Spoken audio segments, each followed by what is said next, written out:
Hey guys, what's up? It's MatchPoint here, and in today's video I'm going to be giving you 5 settings that you need to know about in Rainbow Six Siege. These are going to help you to improve and as well increase your knowledge. So if you do find this video useful, consider dropping a like on the video.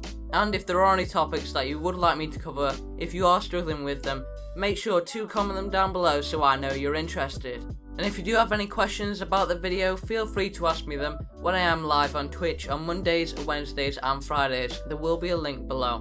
If you are new around here, welcome, and I hope you enjoyed the video. So let's get on into it. Now these are the types of settings that's going to improve your performance in general FPS for Siege, but as well it's also going to help you to improve as a player in Siege. The first setting is going to be something called Rainbow Six Siege Vulkan. Now this current tip is going to be for PC players only, as I believe Vulkan is only on PC. Now if you do find that your frames are dropping quite a bit in Siege and you're going from high frames to low frames and all around it's rubber banding you across the map and it's not making a good experience because your frames are dropping and it's affecting your gameplay, well I would recommend you to load up something called Rainbow Six Siege Vulkan, which is a better optimized version of Siege and it helps to keep your frames consistent. When I run Vulkan, it normally keeps my frames around 144, which is consistently, and it does help a lot with a frame drop.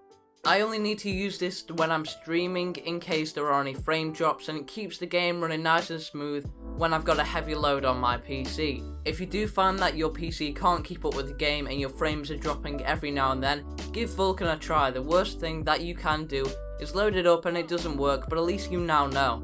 And as well, there are literally 0 visual differences for it. I haven't spotted anything yet, and it looks exactly the same.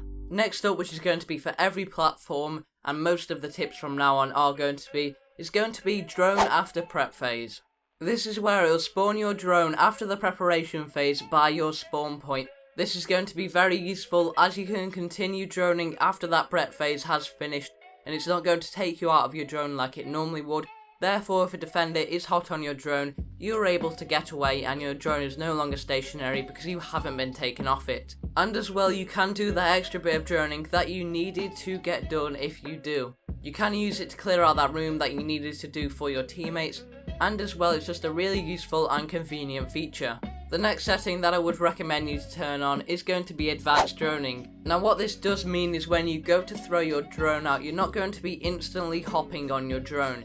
Instead, what it's going to do is simply throw your drone on the ground and you're going to have to manually press another button in order to go onto that drone.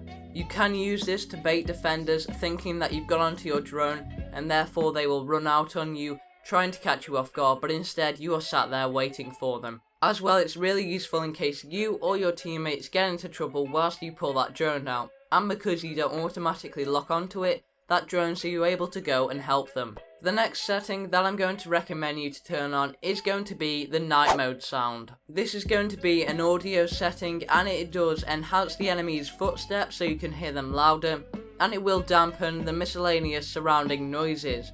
With that way sound travels in Siege, it can be extremely useful to have it on and amplify the sound of the enemy approaching you. The next setting that I'm going to be moving on to is going to be in regards to your sensitivity. I wouldn't recommend you to go around picking others' sensitivities such as pro players or even mine. It's not going to work for you. While yes, it may be a good starting point, you're going to have to heavily adjust it. Instead of doing that method and just experimenting each game, I've got another tactic that you can use to find the one for you. Now what I would recommend you to do is load up a custom game and you want to be going on to the map Consular. Now Consular on the main entrance does have a lot of windows. It's got them all across the whole building, and what you want to be doing is picking a sensitivity that you think might work for you. Just simply pick a random one and move from there. This is going to be your starting point. Then you need to aim down your sight and look at the windows. Now what I want you to do is flick onto the different windows all whilst ADSing. This is going to allow you to find what sensitivity works for you. If you are not able to hit those windows and be able to land in the center of those windows every time you flick onto one, then your sensitivity is either going to be too high or too low. Find out whether it's too high, whether you're going past a window, or find out if it's too low if you're not reaching the center of the window. Then you can alter your sensitivity from there. You will need to spend a little bit of time on this to work it out which one is correct, until you are able to do it ADSing, landing in the center of the window whilst flicking, and as well when you are on hip firing, landing on the center of the window like you did before. If you do have any questions about my settings, or what settings you should be using in Siege, other ones that I haven't mentioned in this video, then feel free to pop by in the Discord, or as well when I'm streaming on Mondays, Wednesdays and Fridays. There are all links down below. And that is going to be it for today's video, guys. I hope you have all enjoyed. If you did, or you found this video useful, then make sure to drop a like on the video, and as well subscribe for more tips and tricks like this. And I'll catch you guys in the next one. Bye bye.